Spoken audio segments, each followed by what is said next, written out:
Good morning dear students. आज हम आपके काव्य खंड का नेक्स्ट चैप्टर स्टार्ट करते हैं। वे आँखें। सुमित्रा नंदन पंत के द्वारा रचित आपकी ये कविता है वे आँखें। इस कविता में कवि ने किसान की दयनीय स्थिति का वर्णन किया है। उसकी आँखों में झलकते हुए तकलीफ़ को, दर्द को उसमें दिखाया है। साथ ही किसान की कैसी दयनीय स्थिति आज हो गई है उसको यहाँ पर कवि सुमित्रा नंदन पंत ने अपनी कविता के माध्यम से उजागर किया है। तो आपका फर्स्ट पैराग्राफ है, अंधकार की गुहा सरीखी उन आँखों से डरता है मन, भरा दूर तक उसमें दारुण दैन्य दुख का नीरव रोदन। वह स्वाधीन किसान रहा अभिमान भरा आँखों में इसका, छोड़ उसे मझधार आज संसार कगार सदृश बहस किसका। इन पंक्तियों में कवि ने किसान की दयनीय स्थिति, उसके साथ हो रहे शोषण का वर्णन यहाँ पर किया है। कवि कहता है कि शोषित किसान, अंधकार की गुहा सरीखी, जो शोषित किसान है, यदि हम उसे गौर से देखें तो उसकी धसी हुई आँखें मुझे गुफा के समान अंधेरी लगती है। जिस तरह से अगर आपके गुफा, उसमें अगर आप झांकते हैं तो दूर तक आपको अंधकार ही अंधकार नज़र आता है, ठीक उसी तरह से कवि कह रहे हैं कि किसान की जो आँखें हैं उनकी दयनीय स्थिति के कारण ऐसी हो गई हैं कि उनमें दूर तक मुझे अंधकार ही अंधकार नज़र आ रहा है। अंधकार की गुहा सरीखी, अंधकार गुहा गुफा सरीखी के समान उस तरह से लग रही हैं। उन आँखों से डरता मन, यदि जब मैं उसकी आँखों में देखता हूँ, उसकी आँखों में झांकता हूँ तो मेरा हृदय काँप उठता है, मुझे उससे डर लगता है, भय मुझे प्रतीत होता है। उसकी आँखों में जो दर्द है, जो तकलीफ़ है, उससे मुझे डर लगता है। भरा दूर तक उसमें दारुण दैन्य दुख का नीरव रोदन। दूर तक उसकी आँखों में दारुण कहते हैं, मतलब कठोरता, निर्दय, उसकी आँखों में दूर तक निर्दय कठोरता है। दूर तक अगर मैं उसको झांकता हूँ तो आँख कहीं से भी कोई रोशनी की किरण उसमें नज़र नहीं आती है। दैन्य दुख का, ऐसा लगता है जैसे वो दीनता, हीनता, दुख का आंसुओं से रो रहा है। नीरव रोदन का मतलब है रोना, रोदन रोना। तो दुख के आंसू, दैन्यता के आंसू उसकी आंखों से झलकते हुए दिखाई देते हैं।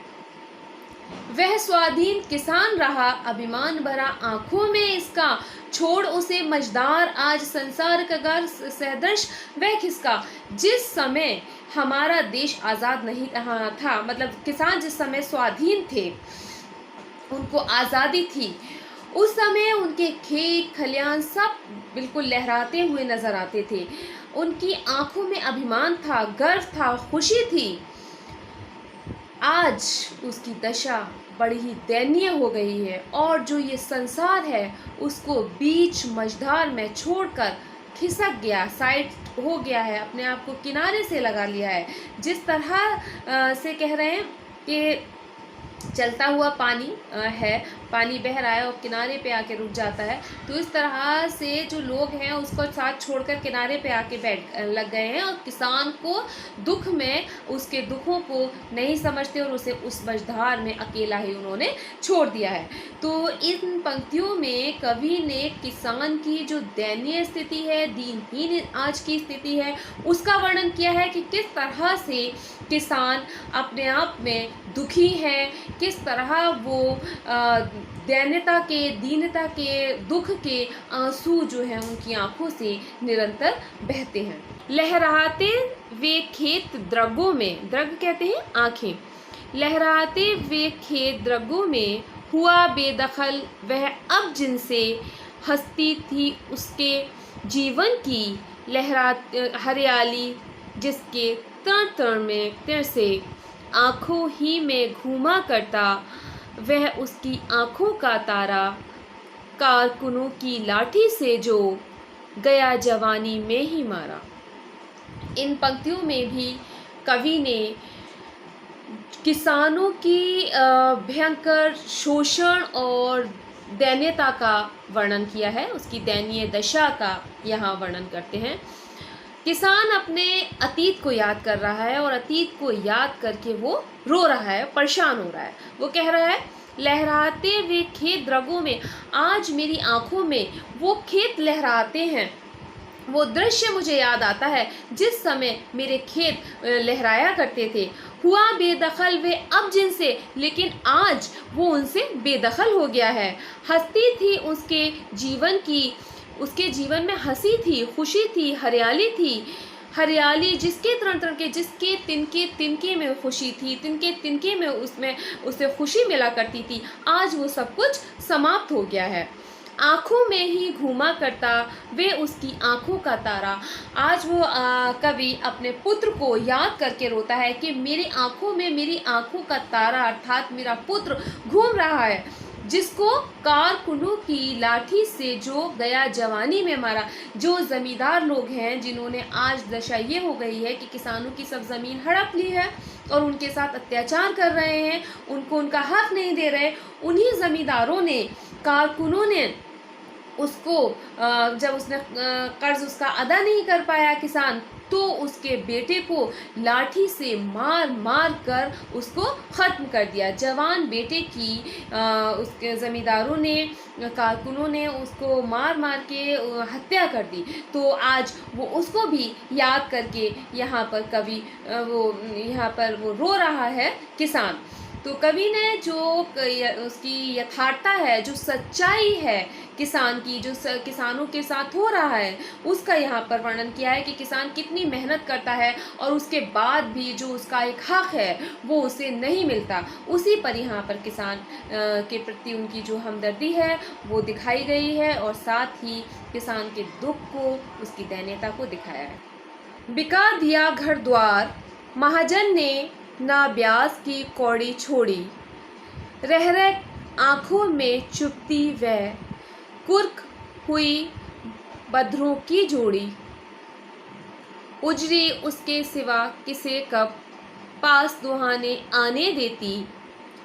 आँखों में नाचा करती, उजड़ गई जो सुख की खेती। इन पंक्तियों में भी कवि अपनी पुरानी बात को याद कर रहा है और कवि की दयनीय दशा का यहाँ पर वर्णन किया गया है। जो उसकी दयनीय स्थिति है उसको चित्रित यहाँ लेखक ने किया है। बिका दिया घर द्वार महाजन ने, ना ब्याज की कौड़ी छोड़ी। जिस समय किसान ने जब उससे ब्याज पर पैसा लिया तो वो उसका पैसा अदा नहीं कर पाया, तो ज़मींदारों ने, महाजनों ने उसके ऊपर एक भी अपना पैसा नहीं छोड़ा और उसका जो घर द्वार था, घर बार था, वो भी उसे सब कुछ बेचना पड़ा और उसको बेचकर उन्होंने उसकी कौड़ी कौड़ी चुकाई। बिका दिया घर द्वार। इन महाजनों ने, कवि कह रहा है कि इन महाजनों ने मेरा घर द्वार भी बिका दिया। किसान के बारे में, महाजन ने ना ब्याज की कौड़ी छोड़ी, ब्याज की एक भी कौड़ी, एक भी पैसा उन्होंने नहीं छोड़ा और इसकी वजह से मुझे अपना घर बार सब कुछ बेचना पड़ा। रह रह आँखों में चुपती वह, कुर्क हुई बदरों की जोड़ी। कुर्क कहते हैं नीलाम और बदरों के लिए आया है बैलों की। रह रह कर मेरे आँखों में जो मेरे बैल थे उनकी जोड़ी जो इन लोगों के महाजन की वजह से नीलाम हुई, वो रह रह कर मेरी आंखों में चुभती है। रह रह कर मुझे उन बैलों की जोड़ी की याद आती है, वो रह रह कर मुझे आंखों में मेरे घूमती है, जो इन महाजनों की वजह से, इन लोगों की वजह से जिसको मुझे खोना पड़ा। उजरी उसके सिवा किसे कब पास दुहाने देती। उजरी यहाँ उजड़ी कह रहे हैं, उजरी उसके बिना जब वो दूध दोहने जाता था तो जो गाय की जोड़ी थी तो वो उसे कहाँ, उसको बैलों की जोड़ी थी, उसमें गाय कहाँ उसको उसके पास में आने देती थी। मैं ही उसके पास दूध दोहने के लिए जाता था, किसी और को कब वो अपने पास वहाँ पर आने देती थी, पास दुहाने आने देती। आँखों में नाचा करती, उजड़ गई जो सुख की खेती। अब मेरी आँखों में वही पुरानी चीज़ें, वही पुरानी बातें, मेरे अपने खेत, मेरी बैलों की जोड़ी, मेरी गाय दूध देने वाली, वो मेरा घर बार, सब मेरी आंखों में धीरे धीरे घूमता है, जो कि सब कुछ आज ख़त्म हो गया। और उसकी वजह महाजन हैं, ज़मींदार हैं, जिन्होंने किसानों की ये दशा कर दी। तो किसानों के दर्द को कवि ने बड़े ही यहाँ सुंदर तरीके से, सरल तरीके से और यथार्थता के साथ यहाँ पर व्यक्त किया है। यहाँ एक किसान रो रो कर अपनी दशा का वर्णन करता है, अपने बारे में बताता है कि किस तरह उसका सब कुछ ख़त्म हो गया, कैसा सारा समाप्त हो गया, किस तरह बैल की जोड़ी थी वो ख़त्म हो गई, किस तरह उसका घर द्वार ख़त्म हो गया। एक एक चीज़ यहाँ कवि की आँखों में घूमती है, किसान की अपनी एक एक चीज़ उसकी आँख में घूम रही है और उसे वो याद कर रहा है, और याद करके वो उसको और भी परेशान हो रहा है। तो इस पूरी कविता में कवि ने जो किसान हैं उनका दयनीय स्थिति का, उनकी दशा का, उनके के साथ होने वाले अत्याचार का, उसके शोषण का वर्णन किया है। पैर पैर की जूती जोरूं, ना सही एक दूसरी आती, पर जवान लड़के की सुनकर सांप लौटते फटती छाती। पिछले सुख की स्मृति आंखों में क्षण भर एक चमक है लाती, तुरंत शून्य में गड़ वह चितवन, तीखी नोक सदृश बन जाती। इन पंक्तियों में कवि अपने जो परिवार है उसकी पुरानी यादों को वो सोच सोच कर एक पल के लिए खुश होने लगता है। यहाँ पर कह रहा है, खैर पैर की जूती जोरूं, जो पत्नी है वो पैर के जूती के समान है। यहाँ उसकी दृष्टि में वो उस चीज़ को कह रहा है कि यदि वो मर भी जाती तो विवाह करके दूसरी पत्नी को हम ला सकते थे, लेकिन पर जवान लड़के की सुत कर सांप लौटते फटती। लेकिन जब जवान लड़के की मृत्यु हो जाती है तो वो जवान लड़का हम कहाँ से लाएं, उसको सोचकर मेरी छाती फटने लगती है, मेरा हृदय कांपने लगता है और मैं बिल्कुल अपने आप को बेकार सा अनुभव करने लगता हूँ। पिछले सुख की स्मृति आँखों में, जब पिछले जो मेरे सुख थे उसकी स्मृति एक पल के लिए भी जब मेरी आँखों में आती है और जब मुझे उसकी उन सब चीज़ों की याद आती है तो ऐसा लगता है क्षण भर एक चमक आती, क्षण भर के लिए, पल भर के लिए एक चमक मेरी आँखों में उसको सोचकर आ जाती है। तुरंत शून्य में गढ़वे चितवन, तीखी नोक सदृश बन जाती। और दूसरे ही पल जब मैं यथार्थ में जाता हूँ, मेरे सामने सच्चाई होती है तो सब मुझे शून्य नज़र आता है, सब समाप्त हुआ होता है और वो जो है वो मुझे तीखी नोक की तरह याद हृदय में चुभने लगती है।